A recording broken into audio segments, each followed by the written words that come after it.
දැස යාවුනා දැස දැස යාවුනා රැපුරා පුරා हादु बेहुना हादु हादु बेहुना मामवा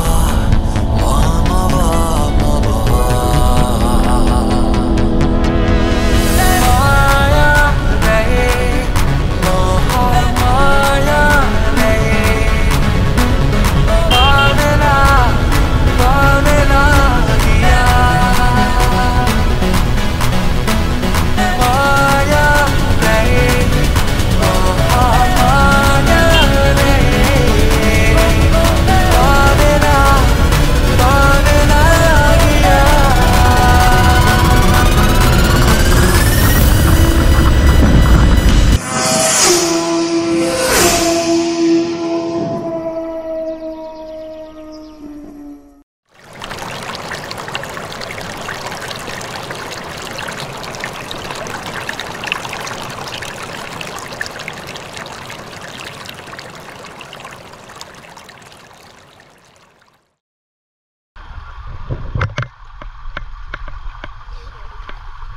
යන්න හැදෙන්න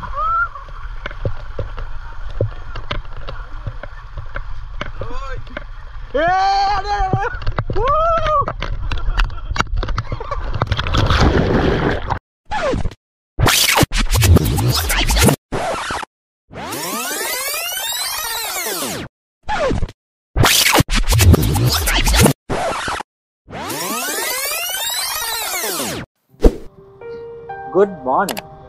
ඉතින් අද ගුරුසිංහ ඔයාලා වෙට්ටන් යන්න හදන්නේ දෙනියායේ පැට්නා වෙදට. ඊයේ රාත්‍රියේ කොළඹ ඉඳන් ඇවිල්ලා මාතර ප්‍රදේශයේ අපේ KTM යාළුවෝ ටිකත් එකතු කරගෙන ඉතින් අපි දැන් මේ පැත්තට යන්න හදන්නේ. යන ගමන් ගැටබරු රජමහා විහාරෙත් වැඳ පුදාගෙන යන්න තමයි අදහස. ගිහලා බලමු.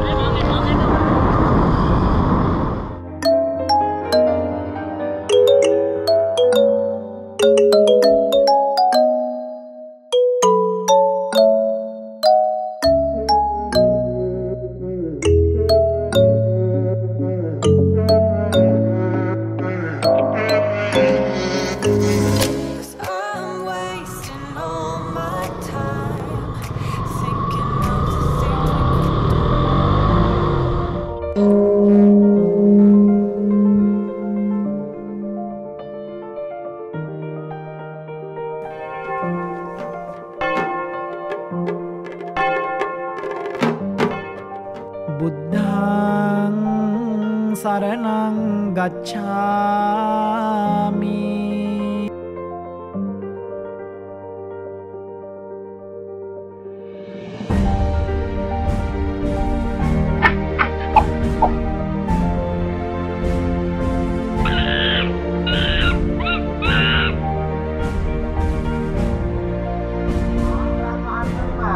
දේවස්ථානයට පැමිණ දෙන්නා වූ ජක්වරින් මලාදෙන ආත්මේ නමස්කාර කර දෙපාරණි මෙන්නෙම පූජාව පවත්වා දෙන පුරුම් දෙනවා ආත්මේ වෙත වාසනාවන්ත දරු සංපත් ලබා දේ දරුවාට මාස 3ක් ගියාන් පසු අවුරුද්දක් යන්න මෙපිට දරුවා සමග දේවාලයට පැමිණ ලෞතර බුදුරජාණන් වහන්සේට ගිරිහාර පූජාවක් ගෙනවේ පූජා කරපු හන්දලා පූජාව සලාම කරමියා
මේ විදිහට බයික් ටික මෙතන දාලා තමයි යන්න ඕනේ. වැඩි දුරක් පයින් යන්න නැහැ.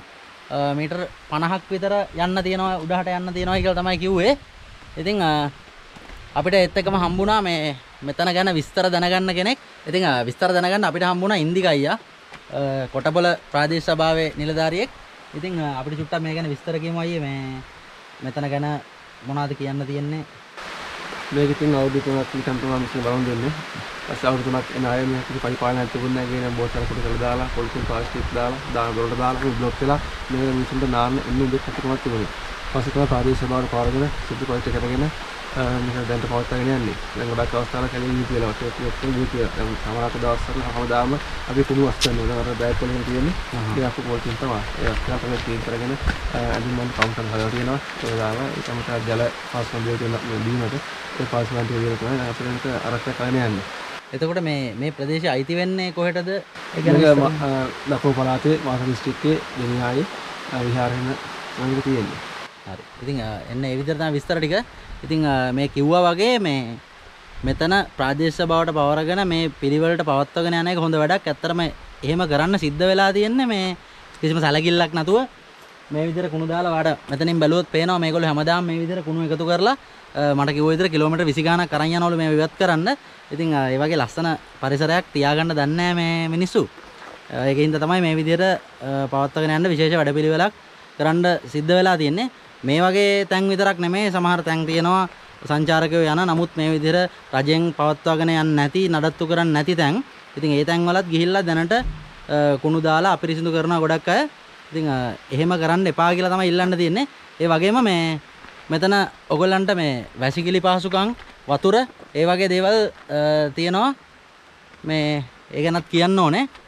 ඉතින් තවත් දෙයක් තමයි මේ කට්ටිය ඇවිල්ලා විනෝද වෙනකොට පොඩි ඩ්‍රින්ක් එකක් දානවනේ සාමාන්‍යයෙන්. එහෙම කරලා බෝතල් කුඩු කරලා දාලා ගියාම මේගොල්ලන්ට උනත් ඒක සුද්ධ පවිත්‍ර කරන්න පොඩ්ඩක් අපහසුයි, හොයාගන්න අපහසුයි කොහෙද දාලා තියෙන්නේ කියලා. ඒ වගේ දේවල් කරන්න එපා කියලා තමයි ඉල්ලන්න තියෙන්නේ. ඉතින් අපිට විස්තර ටික කියලා දුන්නාට ඉන්දිකයි බොහොම ස්තුතියි. මේ අපි උඩහට ගිහිල්ලා බලමු කොහොමද ප්ලේස් එක කියලා.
යන්න හදන්න.